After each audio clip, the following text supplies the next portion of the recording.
Bienvenido. Gracias por estar con nosotros en esta segunda temporada de Trio Salud, detrás de la consulta. Hoy, Nelson Ramírez Troche, Jotin Pérez, quien les habla. Tenemos un invitado de lujo para dar inicio a esta segunda temporada de Trio Salud. Y nos acompaña el doctor Jorge Vargas Guzmán. El doctor Jorge Vargas es obstetra, ginecólogo, muchísimas cosas. El currículum del doctor es bastante amplio, desde el punto de vista profesional, así como social. Un buen amigo. Doctor, bienvenido. Gracias por estar con nosotros aquí detrás de la consulta. Gracias, Jotin, Nelson. Placer estar con ustedes después de unos días de ustedes invitándome a este excelente espacio de dos grandes amigos. Pero sabes que la consulta y las obligaciones van postergando reunirnos, pero para mí es un placer estar aquí con ustedes y conversar de la forma especial que es este programa. Lo importante es que lo tenemos aquí ya, después de tanto pedir. No, y para nosotros es un lujo tenerlo aquí. Como dice Jotin, estrenamos esta nueva temporada con un invitado deluxe. Vamos a hablar muchas cosas. Nuevecita, míralo. No hay competencia para nosotros. No, difícil. No, ya veo que no. Y hacerle entender al doctor Vargas que nosotros no vinimos a hablar de vitamina D, ni de endometriosis, ni nada de eso disparate. Nada de esas cosas, sino a conocer, que es lo que hacemos detrás de la consulta, conocer al médico detrás de la consulta, fuera de la consulta. ¿Quién es Jorge Vargas? ¿Cómo llegó a ser lo que es? ¿Cuál es su trayectoria? Conocer aspectos personales que a sus pacientes también les gustaría conocer, para ese vínculo médico-paciente, mantenerlo de una forma más bonita, más especial, y que hoy en día los pacientes se compenetran con su médico y quieren conocer a su médico fuera de la consulta. Doctor, ¿dónde usted nació? Yo nací en Bonao. ¿Usted es bonaense? Pues, provincia Monseñor Noel, un 20 de abril de 1963. Está casi cumpliendo años. Yo en 18 días cumplo 60 añitos. Yo quiero llegar a los 60, así como el doctor. Tú sabes que está entero. Claro, está entero, vaya. No, el que se ve entero alardea su edad. Claro. Si él se viera acabado, no dice, ni loco. No dice, si él se viera acabado, no dice. Cuando estoy caminando y intento correr más de 3 kilómetros, 4 kilómetros del mirador, me acuerda la edad. Oye. Pero ¿y qué usted le deja a Jotin, que no corre ni 2? No, claro, a su edad, la mitad de la edad suya y no corre ni 2. Un niño. Doctor, ¿y cómo usted llega a Santo Domingo de Bonao? Usted vive aquí en Santo Domingo, claro, ¿verdad? Usted ha hecho toda su vida aquí en Santo Domingo. Sus primeros pasos allá en Bonao. Fue a la escuela. Estudió allá, fue a la escuela allá. Claro.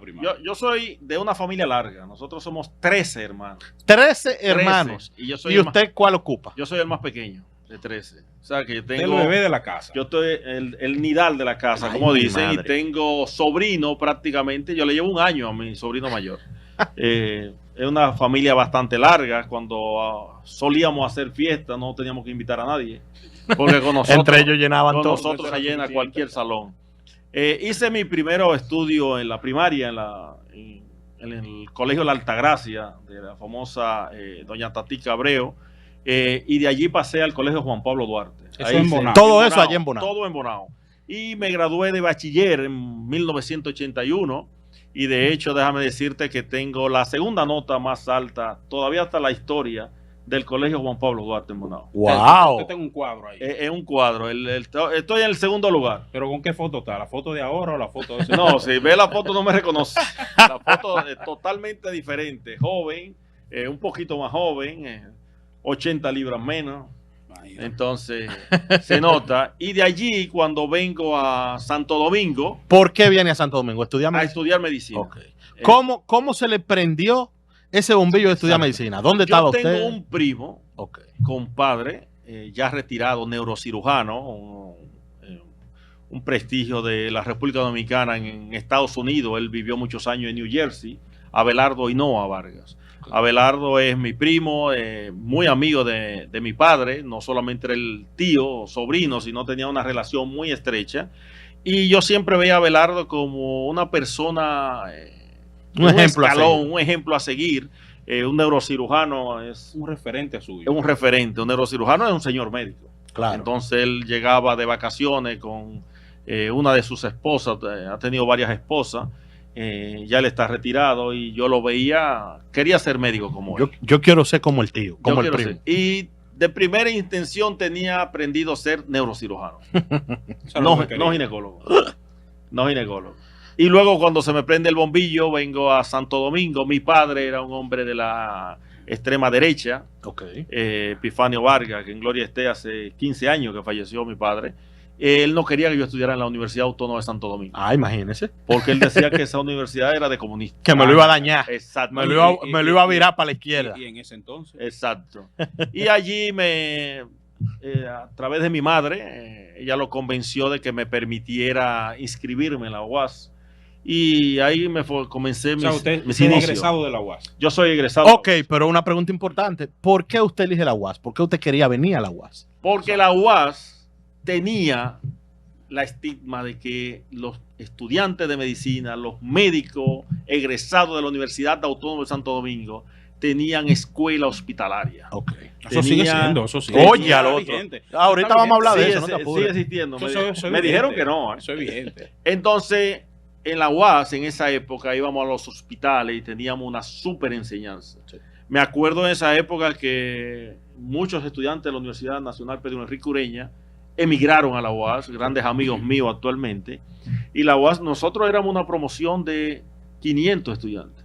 Wow. ¿De medicina? De medicina. Y terminamos unos 400. ¡Wow! Unos 400. O sea que es buen promedio. Era un buen promedio. Sí, claro. Y actualmente hay muchos compañeros míos que han descollado de una manera extraordinaria en el mundo de la medicina nacional e internacional. Doctor, usted menciona a su padre, Epifanio Vargas. Su madre vive aún. Sí, claro. 97 Dios, ¿no? Años tiene la vida. Wow, sí. Dios la bendiga. Y no sufre de nada. Wow.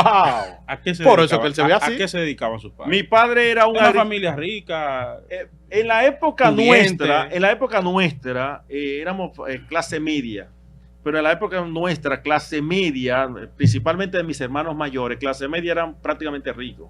Okay. Mi padre tenía finca de arroz, transportaba, tenía camiones para transportar carbón. Hoy fuera millonario. De la frontera a Bonao. Yo tengo una anécdota muy buena. Nuestro padre era un hombre trabajador y él vendía carbón, el carbón que ensucia a la gente, el carbón de cocinar. El negro y cuando uno llegaba de la universidad los sábados, a Bonao, a ver las muchachonas y a ir a las fiestas, hay que llevar 3 sacos de carbón a la señora tal. Y nos tocaba a nosotros, a mí y a mis hermanos. Entonces, a uno le daba cierta vergüenza. Claro, que lo vieran después sucio. Que te vieran sucio y a veces con una carretilla llevando. Y él decía, tiene que hacer para que vea dónde viene el dinero.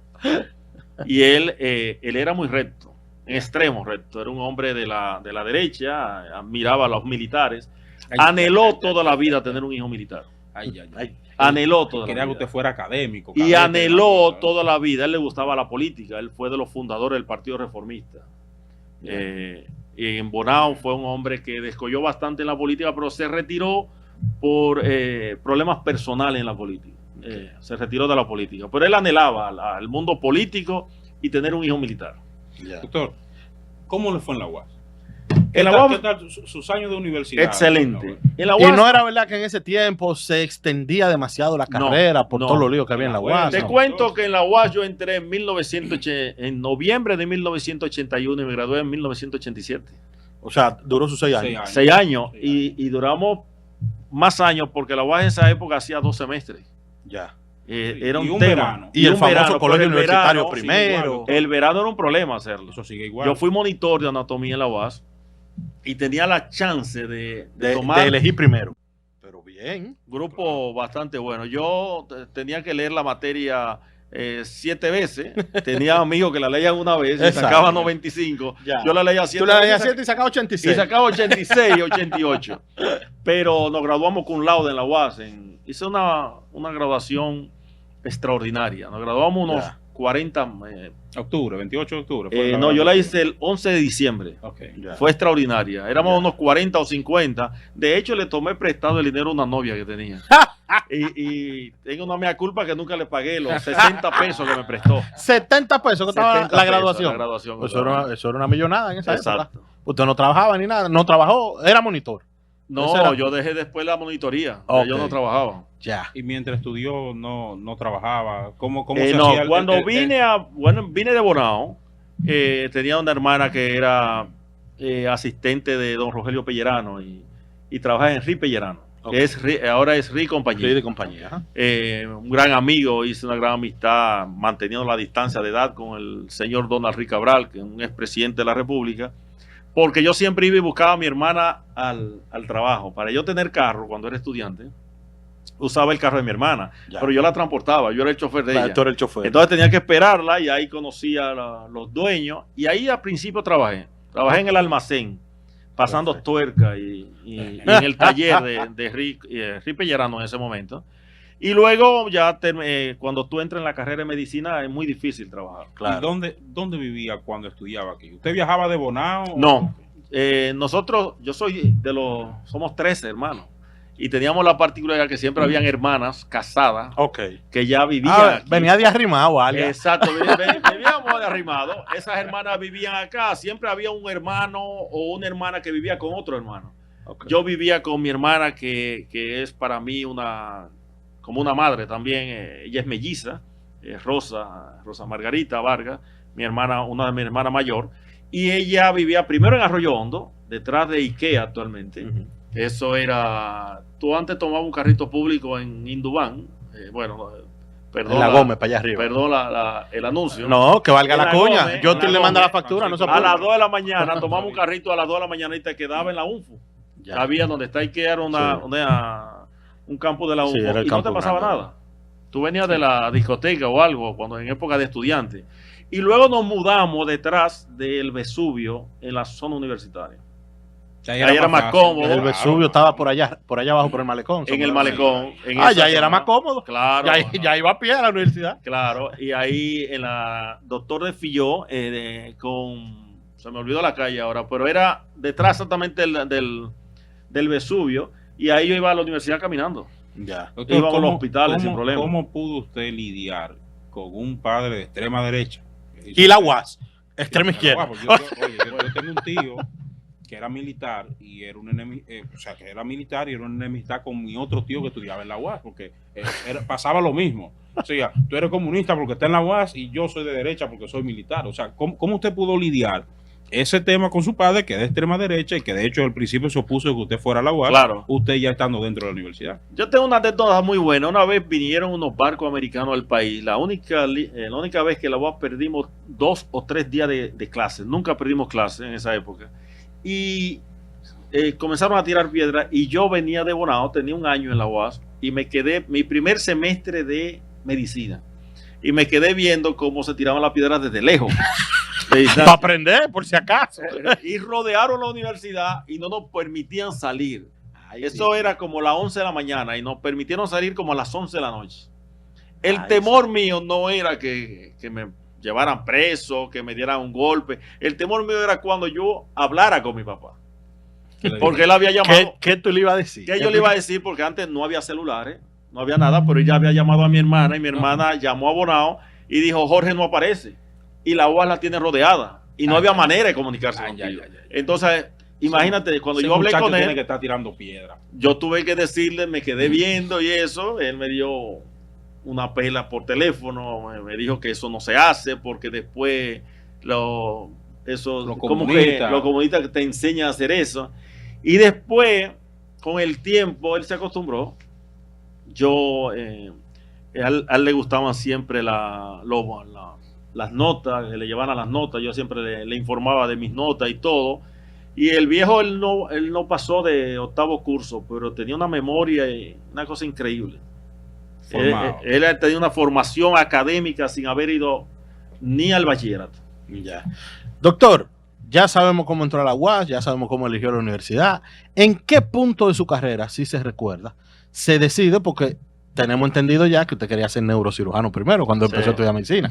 ¿En qué punto de su carrera, si fue dentro de la carrera, se decide hacer lo que es hoy en día? Por ejemplo, perdón, la pregunta, ¿y ese cambio? De neurocirugía para ginecología. De neurocirugía para... Cuando yo hago el preinternado en la maternidad de Nuestra Señora de la Altagracia, me acuerdo como ahora quien me dio el primer parto, la doctora Jacobo, tú debes conocerla, ginecóloga famosa, compañera nuestra actualmente, me dio un parto y eso me emocionó a mí. Y luego me da un segundo parto, pero él era pasante, él no era residente acá, Julián Javier, que es cardiólogo en Estados Unidos. El hijo de Julián Javier, Ya, la gloria Ok. del deporte, del béisbol. Ya. Y eso me emocionó tanto que cometí el error o la dicha de que el parto me emocionó ver el nacimiento de un bebé. Y eso me hizo cambiar. Pero te cuento que cuando yo termino la carrera de medicina, conozco a mi esposa actual, mi segundo matrimonio, y conozco a mi esposa actual, ella tenía 17 años y yo ya pasante de medicina. Cuando yo me voy a Argentina me intento irme a Argentina a ser cirujano general. Oye, Oye el cambio. oye los cambios. Un amigo me dice, oye, nosotros tenemos una plaza en México, pero de ginecobstetricia. Un amigo de aquí. Un amigo dominicano. Vamos a hacer una plaza ¿Se en puede México. saber quién es ese amigo, doctor? Él es Tony Hidalgo. Es Me dice médico. por teléfono, él es ginecólogo. Ok. Me dice por teléfono, me llama, oye, Jorge, con el cantado mexicano, tenemos una plaza de ginecólogo para ti, ya, con tu nombre como R1. Yo digo, oye, soy R1, voy a ser cirujano, cirujano ginecológico, me fascina operar, me fascinan los retos operando. Me gustó el parto. Y pero- era Me fácil, gusta el parto. doctor, escúchame que lo interrumpa, era fácil en esa época Entrar. irse a hacer especialidad fuera, No, porque, no, para nada. porque intentó irse a Buenos Aires, terminó No, en México. intenté irme a Buenos Aires porque te cuento que cuando yo era médico de emergencia en la Clínica Abreu, todos los compañeros míos de emergencia se fueron a Buenos Aires. Ya. O estaban en Buenos Aires. No, doctor, pero aguanta, pero estamos saltando algo. No. ¿Usted ¿Qué? hizo pasantía dónde? Después que se En graduó? Bonao. Ah, eso fue para su casa, qué pendejo, fui a doctor. Fue para su Un casa. sueldito ahí, ganaba Yo fui a Bonao a hacerme... 10,000 pesos. ¿Cuántos? Oh, ¿cómo que 10,000 pesos? No, Pero 10,000 pesos ganaban el otro te día. Pagaban 600 pesos. Oye. 600, 700 pesos. De pasante, 600. Y ya luego yo... Viene, me ponen vuelve a estudiar entonces. inglés en Bonao, en una escuela de inglés, y resulta que yo en vez de estudiaba inglés, pero me ponía a jugar baloncesto o a jugar softball en Bonao, porque el médico pasante, todo el mundo me conocía. No, claro. El, hijo de- el médico. El hijo de ¿oíste? Epifanio Vargas, yo andaba con una bata, El hijo de don Epifanio. el médico, su estetoscopio arriba. un estetoscopio, y andaba con un maletín que me regaló un primo, un maletín con un primo y un estetoscopio, y ya yo era el médico. Entonces, como tú comprenderás, el basquetbol, que los tragos y la cosa, el inglés, hubo problemas con el inglés, hubo que tomarlo después. Hubo que tomar otras cosas. Exacto, hubo que tomarlo después. Pero en eso ya viene la pasantía y ya viene irnos todos a hacer especialidad. De la pasantía. O sea, terminó el periodo de Terminamos pasantía. la pasantía. Tenemos que hacer especialidad. Tenemos que hacer Entonces, especialidad. usted mencionó que usted fue médico de emergencia de Clínica De Abreu. Clínica Abreu. ¿Cómo usted llega a trabajar a Clínica Abreu como médico de emergencia? Hay un amigo de mi hermano, del doctor Julio de Peña, cirujano plástico. Mi hermano, yo le digo a mi hermano, yo quiero trabajar en Clínica Abreu. Me dice, vamos a hablar con Julio de Peña, que eran primo de su esposa, es primo de su esposa. Y él habló con el doctor Jordi Brosa. El doctor Jordi Brosa inmediatamente me entrevistó y me pusieron a hacer, Ahí usted, ¿Qué tiempo trabajó ahí? ahí duró un año, porque entonces me metí en matrimonio. Cuando Ay, todos sí. los amigos míos se van a hacer especialidad, yo te cuento que tomé el examen para residencia. Aquí. Aquí en el país lo pasé para hacer cirugía general en el Gautier. Pero en ese momento el amigo me dice, ya yo te tengo una plaza fuera del país. Y no entré a la residencia aquí del país y me voy entonces a México a hacer esa... Ya usted está residencia casado. general. Ya yo estoy casado. El ¿Y se problema- fue con su esposa o qué hizo? Cuando nos vamos con mi esposa, me acuerdo como ahora, saliendo del consulado de México, buscando la visa, mi esposa y yo, Amelia se llama mi esposa, me dice, yo tengo como 2 faltas en la menstruación. Ay, Estábamos vendiendo un cepillo, un Volkswagen que teníamos, Sí, estaba ¿o no? vendiendo la estufa, vendiendo todo para irnos, País se lo do. recogiendo el dinero. Entonces, mi esposa me dice, le hacemos una prueba de embarazo positiva. Tú Ahí comprenderás cambian los que no planes me puedo ir a completamente. México con mi esposa embarazada. Ella tuvo que quedarse aquí, viviendo en la casa de mi hermana donde yo viví todo el tiempo. Claro. Embarazada, y tuve que irme solo. Pero te cuento algo, cuando yo estoy vendiendo todo para yo irme a México, ¿cómo me mantengo en México? exacto. Conseguí una licencia con disfrute sueldo en el Instituto Dominicano de Seguro Social a través del doctor Don Henry Cabral, llamó Las relaciones que usted a tiene, Ney Arias, las relaciones Lora. que usted hizo. Las relaciones, yo le digo, él me quería como un hijo, él me dijo, ¿qué es lo que necesito? Necesito un dinerito para irme a México. Claro. Y me dieron una licencia. ¿Cuánto es que tú vas a durar? Son 3 o 4. Yo le dije 4 y él me firmó por 4. ¿Y cuánto duró la especialidad? 3 años, pero Ok. yo duré 3 años y 8 meses, porque después hice lo que ahora es una subespecialidad. Antes era un curso de entrenamiento de urología ginecológica Ok. y de endocrinología ginecológica. Antes duraban 4 meses el curso. Ya. Ahora son 2 años. Ya. Porque te estoy hablando del año 94. Doctor, Y no se le fue difícil separarse de su esposa Claro. recién embarazada. Claro. Y ahí No le pregunté, ¿es médico su esposa no? No, Ah, ok. no. Ella Ok. hizo administración. Ok, perfecto. ella es la que lo administra. Ella Ella le pero administra. Doctor, ¿cómo usted conoció a Amelia? A Amelia la conozco cuando estábamos los médicos, fuimos los compañeros míos de pasantía de la universidad, mis hermanos de toda la vida. Hay muchos especialistas hoy en día. Y vamos a Bonao a un congreso de medicina general. Y fuimos al Club Falcón en Bonao. Y yo veo a Amelia saliendo de la piscina, un cuerpazo, y le digo a una prima mía, que es muy amiga de ella, hasta la fecha son amigas, y le digo, ¿quién es esa niña? Ah, ya, Amelia. Digo, pero presenta. Yo con el vuelo capitaleño le pedí amor. Médico, y me dijo que no. Lo puso a coger lucha. Me puso a coger lucha. Ay. Pero después ella me estaba es llamando. así, esa es la No al historia. celular, porque no había celulares. ¿sabes? Esa es la historia. Entonces, ahí me voy a México. se le hizo difícil separarse de ella. ¿Cómo Sí, manejó claro, eso? Claro, porque entonces me voy a separar de ella sin dinero. Me voy a México. En México hay que pagar al hospital. ¿Había ido a México alguna vez? ¿O Nunca, llegó de golpe y nunca. porrazo? Llegué a través de unos amigos. Eso es una historia de Me superación. recibe, conoce a Andrés Cordero, Sí, claro. el ginecólogo. Ajá. Andrés Cordero va al aeropuerto y nos busca en un carro. Yo no lo conocía. Usted no se fue solo. No, yo me fui con Juan Guerrero, un compañero que iba a hacer cirugía plástica. Y Juan Guerrero y yo compartíamos apartamento y nos fueron a buscar al aeropuerto un grupo de médicos dominicanos que ya estaban terminando ellos allá. Y allá conozco, entonces ellos me van a buscar. Okay. Me acuerdo que llevé 4 botellas de ron y las 4 se rompieron Diario. en la maleta. Uno le va a llevar un presente a los muchachos allá. Exacto. Pero resulta que cuando llego a México, al día siguiente vamos al doctor Roberto Agüet a buscar mi plaza de R1. Él me dice, no hay problema, tienes que pasar el examen y usted entra a la plaza. O sea, usted no, ese dato no lo tenía. Ese dato yo no lo Había que tenía. darle un examen. Ese dato yo no lo tenía. Tomamos el examen y por suerte lo pasamos. ¿Y en qué hospital de México usted hizo especialidad? Hospital General Tacuba. Cuando yo llego, tomamos el examen.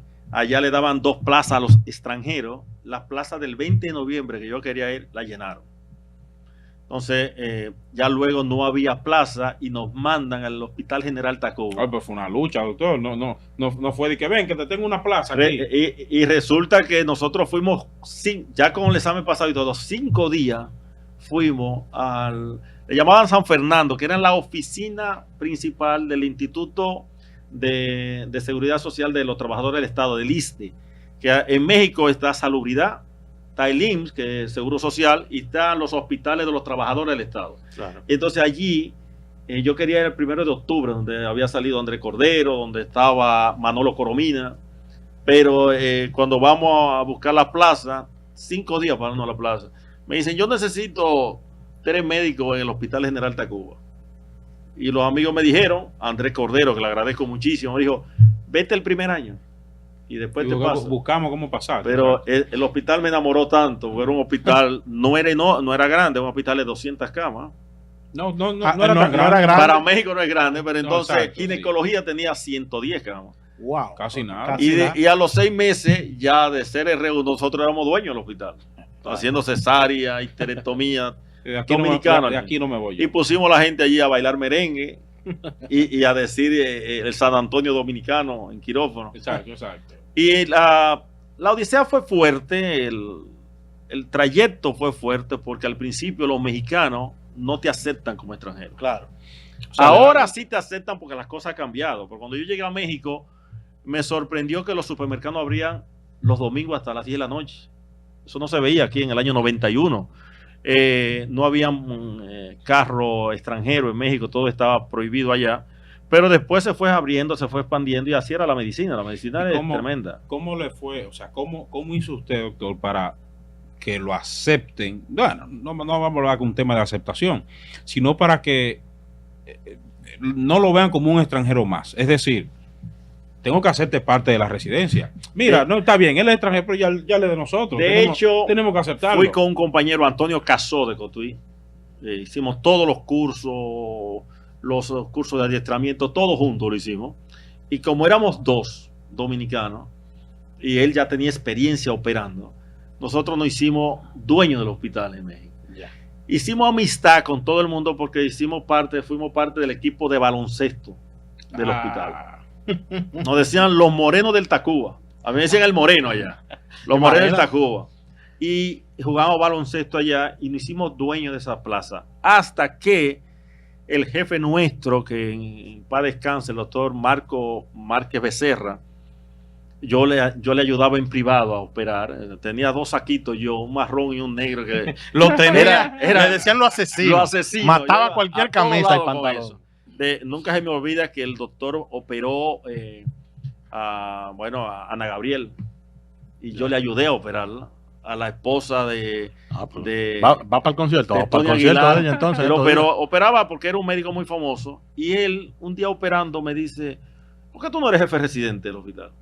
Digo, doctor, los extranjeros me dijeron que no podemos concursar. Digo, no, tú vas a ser jefe residente. Pero ya como usted ya yo iba a R3. Okay. Ya yo iba. Eran 3 años allá. Antes eran 3 años. Okay. Antes eran 3 años.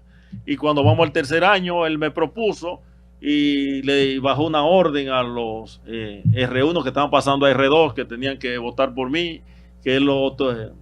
O sea, me ayudó un poquito. Tiene mi respaldo. Democráticamente me señaló. Exacto. Y fui jefe residente.